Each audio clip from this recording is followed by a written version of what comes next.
And if I were to do it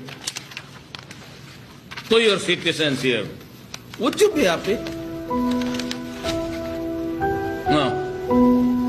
Everyone wants to come home. I said to Secretary Bello, those who want to be repatriated, with or without money, I will ask PAL and Cebu Pacific to provide the transportation. I want them out of the country, those who want to go out, in 72 hours. Naramdaman niyo ba ang galit niya kung ako ang tatanungin mo? O, bilang Pilipino, ayaw ko din na inaapi ang kababayan ko kapag nangingibang bansa para maghanap buhay. Oo, maaaring nagkukulang din at nagkakamali. Pero hindi naman siguro dapat humantong sa malupit na paghagupit sa katawan at kung minsan aabot pa sa kamatayan. Kaya nga sa mga ganitong pangyayari sa mga OFW, gayon na lamang ang galit ni dating Pangulong Duterte at nasabi ang mga katagang ito. No country, as long as I'm president, no country can bring us into trouble. Matapang, may puso sa mga naaapi at talaga namang sa bawat bitaw niya ng salita ay mararamdaman mo siya. Bakit? Dahil nararamdaman din niya ang damdamin ng maliit na walang kakampi. That they have about 3 hours of sleep, tapos yung leftover ang gano'n. Kasi pagkatapos linis niyan isang bahay niyan, linis yung pa yung sa son-in-law niya, tapos isang bahay ng kapatid niya. Ganun yan. Malaala ko, ang iba,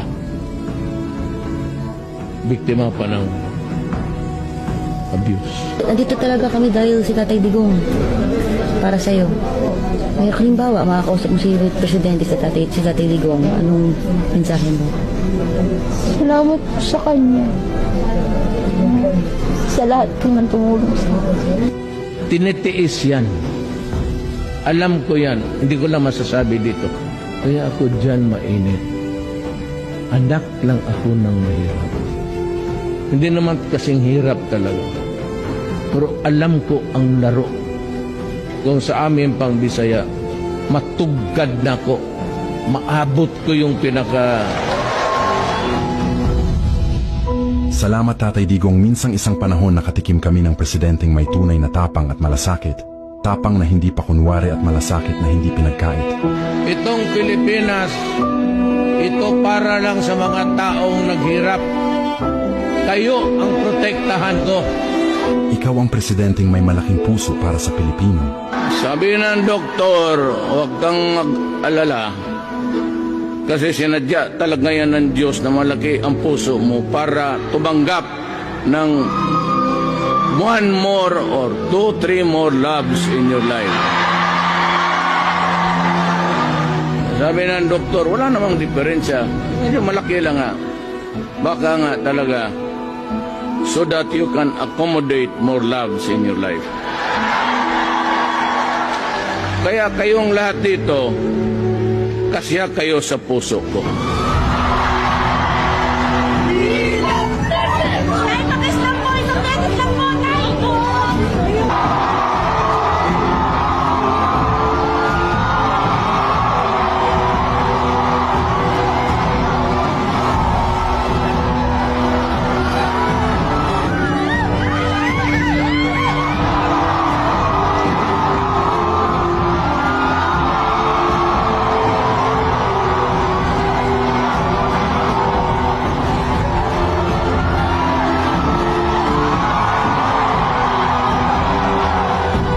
May isa akong cabinet member, sabi niya galing siya sa Europe, sabi niya, Rod, you have a very bad image sa EU pati sa Amerika.